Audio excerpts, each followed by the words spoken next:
Hello again. I trust you're keeping well.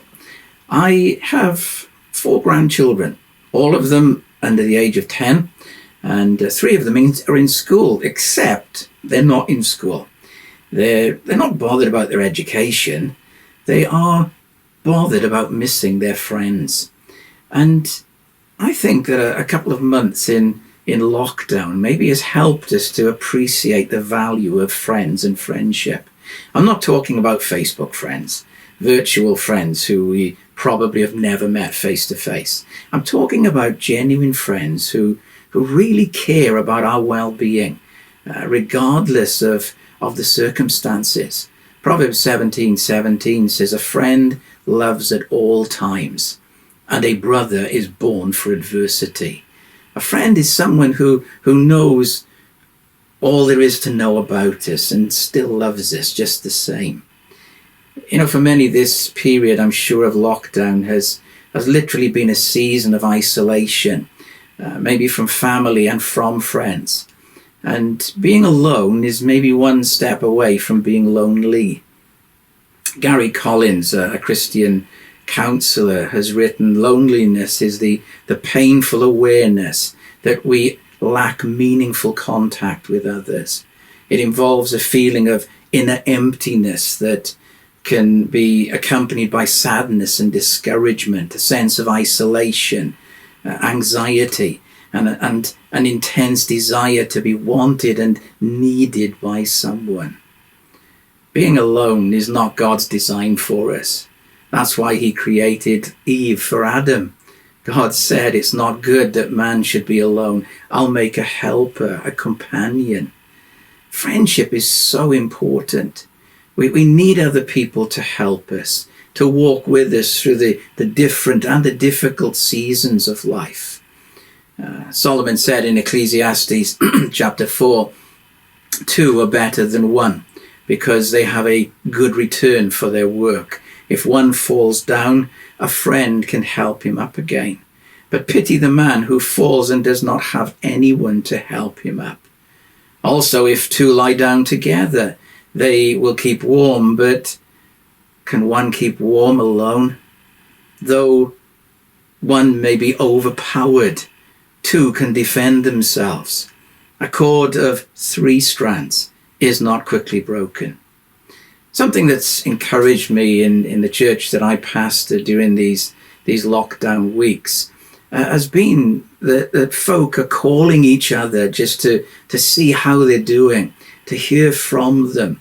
And I've had friends that have called me, and I've called some too, and we've certainly had more contact with our family, with especially our elderly parents and our younger siblings who literally live hundreds of miles away from us.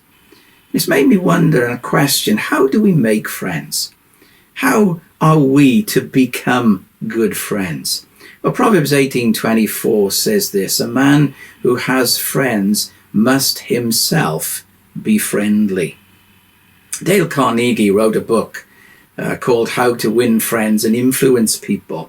I've never read it, but I actually picked up a quote from it. And he says this, "You can make more friends in 2 months by becoming interested in other people than you can in 2 years by trying to get people interested in you." In our loneliness, we can reach out to others. We can look for others in need of a friend. Paul said in Philippians 2 verse 4, "Each of you should not look only to your own interests, but also to the interests of others." You know, we can reach out with a cheerful and an encouraging word. An anxious heart weighs a man down, but Proverbs says a kind word cheers him up. We can reach out with a willingness to listen to others. Solomon says there's a time to be silent and a time to speak. James says everyone should be quick to listen and slow to speak. I think loyalty is a key to true friendship. You know, fair weather friends, they're with us when everything is going smoothly, but when a crisis looms, they just vanish into thin air. We need to be a friend who sticks closer than a brother. Friendship, Selwyn Hughes once said, can be frightening. It can be exciting. It can at times be exhausting. But it can also open up new possibilities, new adventures.